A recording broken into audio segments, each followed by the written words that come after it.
It's 7:14 a.m. in a small apartment in Osaka. A toddler is mid-meltdown, face red, fists balled, because his mother won't let him wear his rain boots to preschool on a sunny day. Any parent watching would brace for the scream. It doesn't come. Instead, the mother crouches down, says nothing for a moment, and simply waits.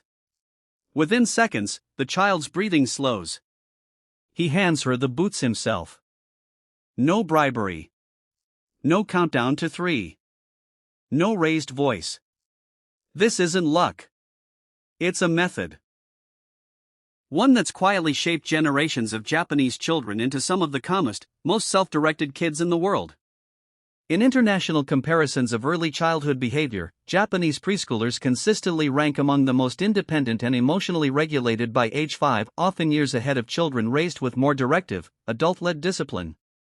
By the end of this video, you'll know the 3 habits behind that difference, and you'll be able to start using the first one tonight, at bedtime.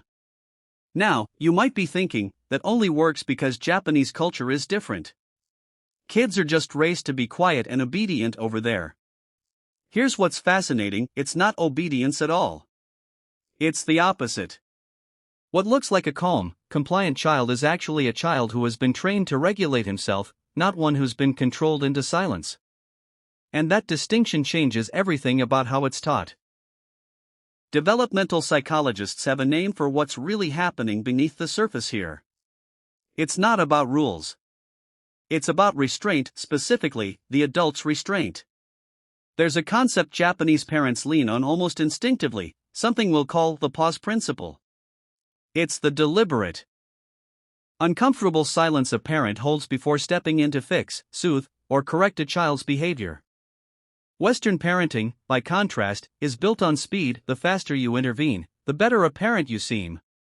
But child development researchers who study self-regulation have found something counterintuitive. The children who learn to calm themselves are almost always the ones whose parents learned, first, to wait.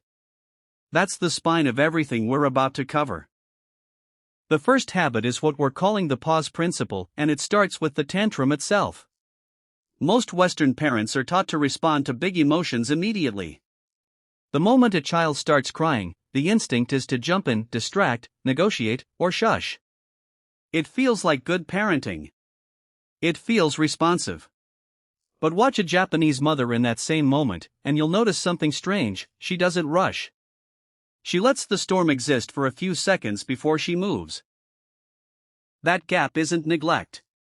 It's the entire lesson. Here's the mechanism behind it. A child's brain doesn't learn to self-soothe by being soothed every single time, it learns by being given just enough space to attempt it first. Developmental researchers who study emotional regulation describe this as co-regulation with delay. The parent stays present and calm, but doesn't immediately absorb the child's distress for them. Over time, the nervous system starts building its own off-ramp. The child isn't learning, someone will fix this feeling. He's learning, I can survive this feeling.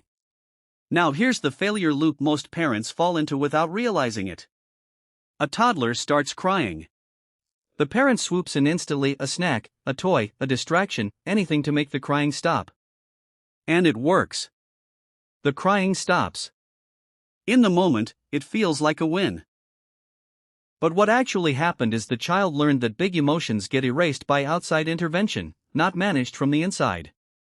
Fast forward 2 years, and that same child melts down harder and longer, because he's never had to build the internal muscle to come down on his own. The parent isn't causing the tantrums, but they are, without meaning to, keeping the muscle from ever developing. The pause isn't coldness. It's trust, expressed as silence. That's habit 1. And it sets up something even more important, because once a child can calm his own body, the second habit is about calming his own choices. Japanese parents call this, loosely, small hands, real weight. It shows up everywhere, a 4-year-old carrying his own lunch bag on a crowded train platform, a 5-year-old pouring his own tea, even spilling it, without an adult grabbing the pot away. Most Western households run on the opposite instinct: protect the outcome. If a task is fragile, breakable, or time-sensitive, the adult instinct is to take over. Let me do it, we're in a hurry.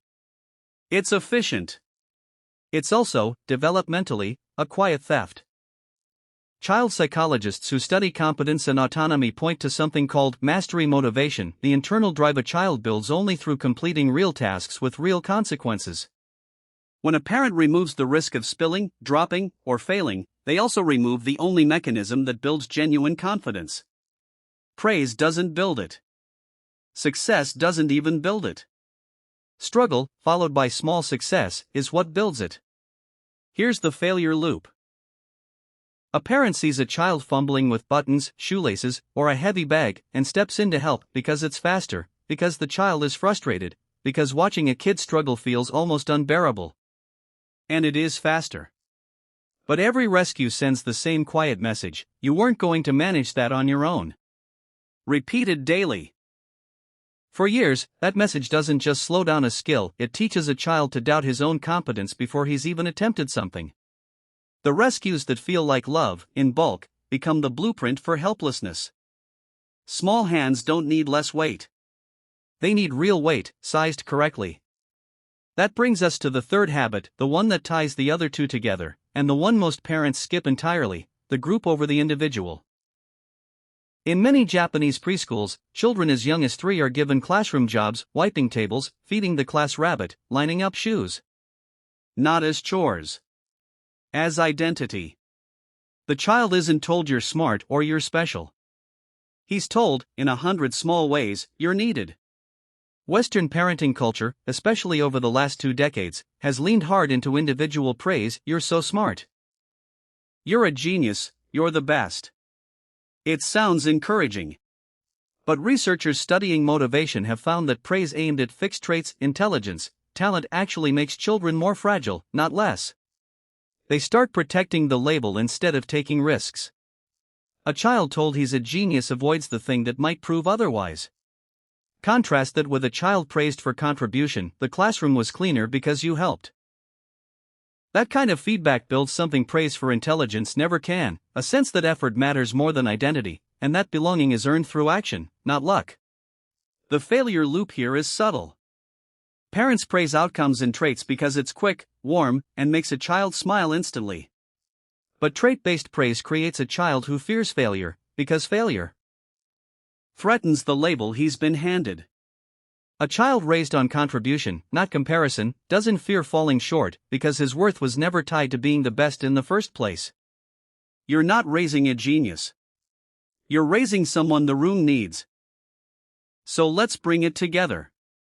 Habit 1, the pause principle: give the storm room to pass before you rush in. Habit 2, small hands, real weight: let struggle build the confidence praise never can. Habit 3, the group over the individual: raise a contributor, not just a genius. None of these belong to one culture. They're not secrets locked away in Japan, they're universal truths about how children actually grow, dressed in a different daily rhythm. Any parent, anywhere, can start using them tonight. So here's your one small step: tonight, at bedtime, pick one tiny task your child usually does for them: buttoning pajamas, pouring water, putting away a toy, and this time, just wait. Let them try. Let it be messy. If this video shifted something for you, send it to a parent who needs to hear it tonight, the one who's exhausted, doing everything right, and just needs permission to slow down. Subscribe for next week, when we look at the bedtime routine that Scandinavian parents swear by. The one that gets kids asleep in under 10 minutes without a single tear. You don't need to raise a genius.